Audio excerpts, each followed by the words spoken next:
Bismillahirrahmanirrahim. Uçurdan paydalanıp жалпы Kırgızstandық mekendештерибизди бүгүнкү улуу Курбан айт майрамы менен куттуктамакчымын. Алла Таала ушул улуу күндүн урматы менен ар бир үйгө жакшылык берсин, бактылуулук берсин, рызкыларыбызга береке берсин, оорубузду жеңилдетсин. Алла Таалам жеңилибизди Кудайым дагы берекелүү кылсын. Кудайым бардык адамзаттын бардыгына жакшылыктарды берсин.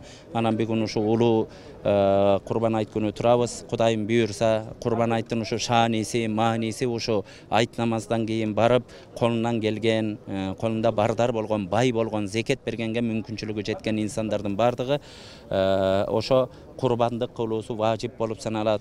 Ошо курбандыктардын эттерин колубуздан келсе, 3кө бөлүп, 1 бөлүгүн өзүнүн үй бүлөсү менен, 1 бөлүгүн бай кедей дебестен кошуна, колоң, тууган, урук менен жесе болот. Да 1 бөлүгүн сөзсүз ушу кичине колунда жокторго таратып бергени аябай абзел болот.